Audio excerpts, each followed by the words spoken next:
Ապրիլի 24-ին վաղ առավոտից Մոսկվայի եկեղեցական համալիրի բակում Եղեռնին նվիրված հուշակոթողի մոտ մարդիկ ծաղիկներ էին դնում, արտահայտելով իրենց հարգանքն ու խոնարհումը անմեղ զոհերի հիշատակին։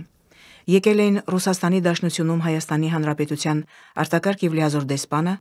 Ռուսաստանում Հայերի միության նախագահը, Ռուս ուղղափառ եկեղեցու բարձրաստիճան հոգևորականներ, Ռուսաստանի Դաշնությունում հավատարմագրված տասնյակից ավելի օտարերկրյա դիվանագետներ, Լեհաստանի, Ֆրանսիայի, Գերմանիայի, Հունաստանի, Պորտուգալիայի, Բելգիայի, Ավստրալիայի, Եթովպիայի, Զամբիայի, Վենեսուելայի դեսպաններ ու խորհրդականներ։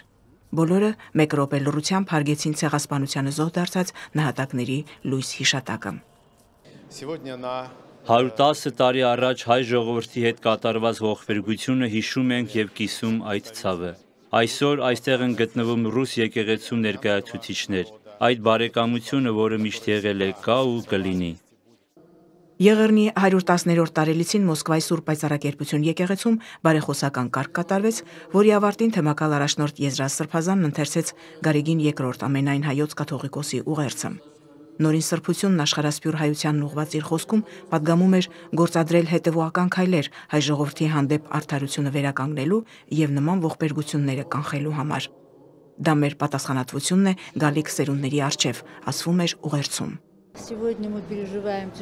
Այսօրը շատ ծանր ու ողբալի օր է ողջ հայության համար, որովհետև չկա այնպիսի հայ ընտանիք, որն այդ սարսափելի տարիներին կորցրած չլինի հարազատ մարդու։ Այդ դեպքերից հետո հայ ժողովուրդը ցրվեց աշխարհով մեկ։ Ինչ կարող եմ մաղթել 21-րդ դարում, որ ոչ մի տեղ նման ողբերգություն ոչ մի ազգի հետ չկատարվի։ Մենք որպես հայ, որպես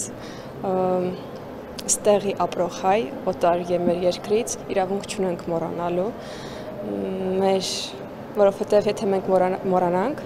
մենք ապագա չենք ունենա։ Հայոց ցեղասպանության 110-րդ տարելիցին նվիրված հիշատակի միջոցառումները շարունակվեցին Տապան թանգարանում։ Այստեղ բացվել էին վավերագիր լուսանկարների եւ այդ օրերին հայոց Եղեռնի մասին արտասահմանյան մամուլի արձագանքները ներկայացնող ցուցադրություն, որպես դարասկզբի ոճրագործությունների անհերքելի վկայություններ։ Ցուցադրությունը հանդիսավոր բացվեց Սուրբ նահատակների սրբապատկերի առջև մոմավառությամբ։ Նկարների թեմատիկան բազմազան էր։ Հայ մեծանուն գեղանկարիչներ Ժանսեմի, Մարիամ Ասլամազյանի, Նիկոլայ Նիկողոսյանի, Եղեռնի նվիրված կտավների կողքին ցուցադրված էին ցեղասպանության արհավիրքների, այրոնալի ողբերգությունների մասին պատմող վավերագիր լուսանկարներ։ Առանձին ներկայացված էր նաև հայոց ցեղասպանությունը արտասահմանյան մամուլի առաջին էջերում խորագրով ցուցադրությունը, որտեղ միջազգային առաջատար պարբերականների հրապարակումներն ու լուսանկարները ցույց են տալիս, թե ինչ դաժանությամբ են իրականացվել հայերի կոտորածներն ու տեղահանությունները։ Երբ մտածում ես, թե ինչ է տեղի ունեցել 110 տարի առաջ, սարսափում ես։ Աշխարհը պիտի դաս քաղի ու դատապարտի։ Քանի որ չի կարելի մարդ սպանել, ազգ ոչնչացնել, դա Աստծո օրենքի դեմ է։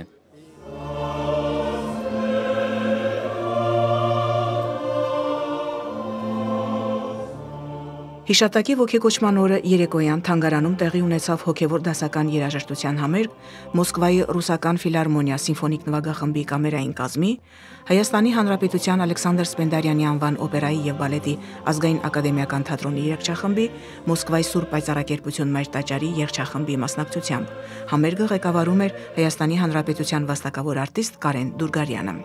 Նվագացանկում ընդգրկված էին Կոմիտասի, Մակար Եկմալյանի, Ալեքսանդր Հարությունյանի մշակումները, ինչպես նաև Երվանդ Երկանյանի շարականների մշակումները երգչախմբի եւ նվագախմբի համար։ Այսօրվա համերգը շատ կարևոր էր, որտեղ մենք հնչեցրեցինք հոգևոր երաժշտություն, որը մեկ անգամ եւս ապացուցում է, որ հայ մարդը իր քարոզը, իր ապրելակերպը դա բարիությունն է, աշխատասիրությունն է, անմեղությունն է